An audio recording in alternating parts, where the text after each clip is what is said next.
How's it going, everybody? Welcome back to the channel. Today I'm going to be talking about Edge of Sleep. So I am a bit late to this. The hype happened a few months ago. But I think that it's the perfect time to talk about it because it's a great show. Markiplier, obviously the main lead in it, and he's the one that promoted it through his YouTube. People found out that it was coming, and I was very hyped up for it. Markiplier is my favorite YouTuber. He is someone that I look up to a lot.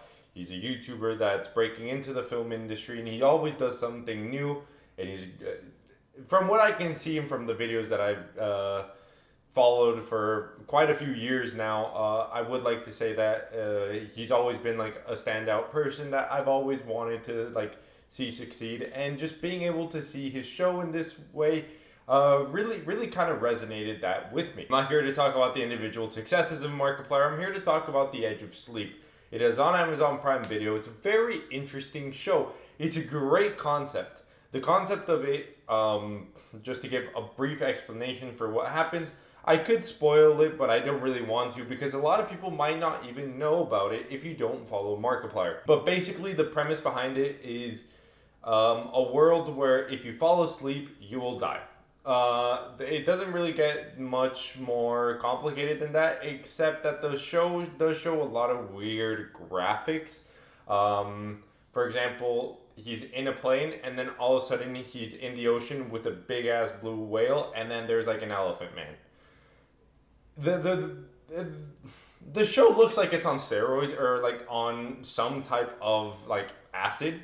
And the reason being, it's obviously some type of show about sleep deprivation. I think that it does it in an extremely good way. It's very difficult to do something where you have to be sleep deprived because every second that you are sleep deprived, it keeps on getting worse. It talks a lot about the very real side effects that can come from sleep deprivation for that long. Eventually, your body will shut down. I've heard stories of people studying for finals so hard that they drink 20 Red Bulls in one night, and so they have to just stay awake. And then by the time the final rolls around, they fall asleep, and because their body just shuts down. So that part of the show is what's more realistic, but they don't really show that because obviously, if your character just shut down, there is no show. Um, but I really like the actors. I think that they do great in their respective roles. I think that there are a few things that are pretty convenient, but even if they're convenient, I think that the show does a very good job at being able to affect their stamina at doing certain things, affect how they think about certain things.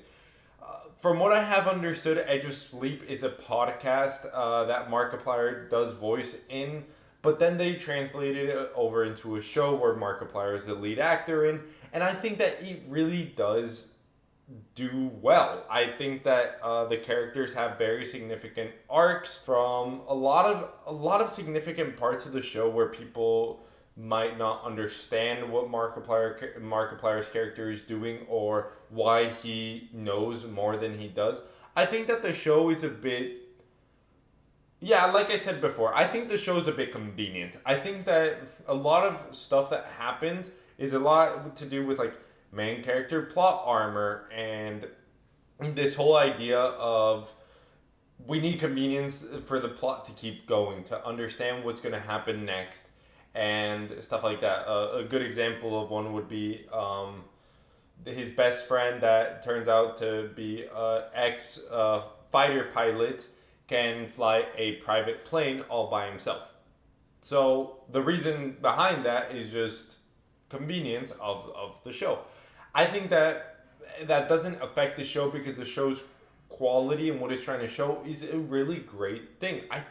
I genuinely like it because it's just a completely different thing that I don't think I've ever seen something like it. There probably is some type of idea behind it. It's not a really difficult idea to come up with, but I think that the way that the show does it and the way that the actors act it, I think is really compelling. Especially when they get into like the second and third day of being awake. Like to act like you're losing your mind is extremely difficult. I'm not an actor. I don't even know, but they were acting it very well.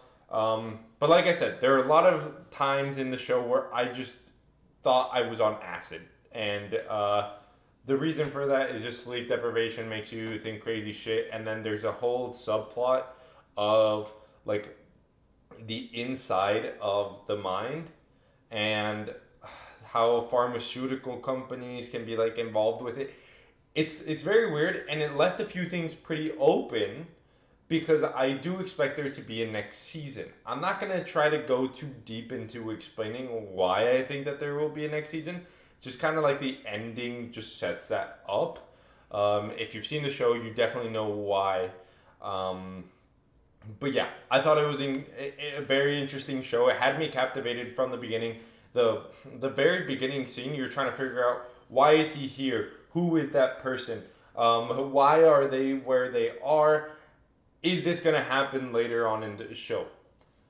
And that just kind of captivated me. It captivated my roommate that came in and was just like, what the hell are you watching? And he stayed to watch the entire show.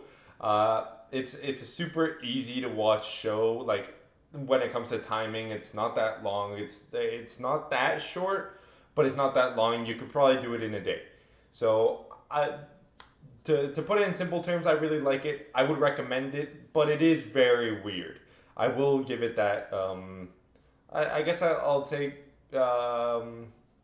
complaint for other people. For me, I think it was good. Definitely watch the show. Tell me what you think about it in the comments below. I'll be responding to each and every one of them.